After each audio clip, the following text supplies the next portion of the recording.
week, there's going to be 2 meetings with Augusta Parks and Rec, and the department says it wants your input. Both are expected to talk about improvement project plans for 2 parks, one in Blythe, the other in Hepzibah. You're Wrdw live around McBean Community Park, where the department wants your input. Audrey, what can you tell us? Nick, the meetings are to help determine the future of Blythe and McBean Parks, and they also want the community to come weigh in as well. Now, there's going to be 2 meetings here in the future, one on Tuesday and one on Thursday. And during those meetings, they will encourage members of the community to come express any concerns or suggestions they have related to the parks, and they'll also learn about proposed park changes as well. And the first meeting is tonight at 6 p.m. at the McBean Community Center here, and then the second meeting is on Thursday at the Blythe Area Recreation Center. But this isn't the first time we've heard about changes towards parks in our area and in Augusta in general. Now, there was some millions of dollars that city leaders approved last year to go towards parks in Augusta. That's at Diaz Park and at May Park. Now, it's going to take a little bit to see those changes, but some of those changes are going to be pickleball courts, basketball courts, and a walking trail. So it'll be interesting to see what the future of these parks could look like, too. Okay, something to keep an eye on as it makes more progress on that. Thanks, Audrey, live there at McBean Community Park for us this morning. Associates. They won hundreds of millions for injured people, and they're ready to help you today. First Alert Radar, powered by Jim Hudson Automotive Group. Georgia just clinched the top spot as the #1 state to do business 11 years in a row, according to a magazine studying corporate trends. But not all business owners here agree. Epicosauris explains why. Today, Governor Brian Kemp growing Georgia is the state to do business, a publication for corporate insiders giving Georgia the thumbs up, publishing their list of the top states to do business, with Georgia at the top. But it depends on who you ask. And then we keep things behind our cabinet. So then the kids think that's really cool. We want to make sure that they're going to be the perfect fit before they leave. They can climb up and down in the tree house. They're free to run, jump, cartwheel in all the open space we have here. Odds are against business owners like Holly Juris. Data from the Bureau of Labor Statistics shows Georgia has the 4th highest rate of first-year business failures in the nation.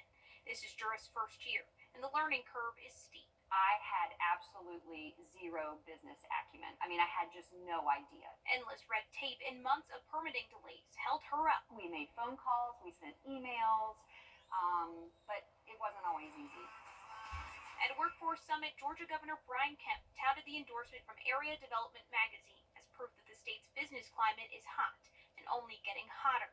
Georgia has held the #1 spot 11 years in a row. No other state in the country has retained this top title for this many years. The magazine found Georgia's workforce training programs, infrastructure investments, and tax incentives are appealing to companies. We have it divided in sections. Like many starting business, Juris says she's building on each win and not focusing on the difficulties. We have something like 76 5-star Google reviews at this point, and so I'm confident that once people come, they have a great experience. It's just getting the word out. For Juris, taking control of her business's fate meant getting help on her own. She participated in the Start Me Business Development Program at Emory University, a 14-week program that connected her with mentors she still talks with to this day.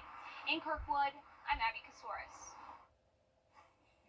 All right, giving you a live look now at the medical district as we send things over at I-20. Time now, 6:33. This week, there are going to be 2 meetings, and leaders from Augusta Parks and Rec need your community input. Both are expected to talk about improvement project plans for 2 parks. You're Wrdw live at McBean Community Park with what we know so far. Nick, the meetings are to help determine the future of McBean and Blythe Parks, and they also want the community to come out and weigh in as well. Now, there's going to be 2 meetings to help determine the future of these parks, and during those meetings, they encourage members of the community to come and express any concerns or suggestions that they could have related to the parks, and they'll also learn about proposed park changes as well. And the first meeting is tonight at 6 p.m. at the McBean Community Center, and the second meeting is on Thursday at the Blythe Area Recreation Recreation Center.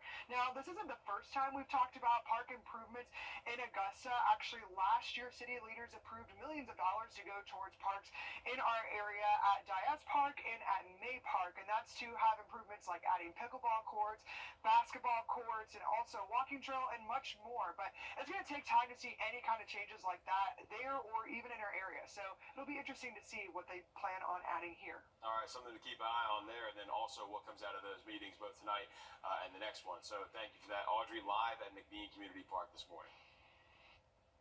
The FBI investigating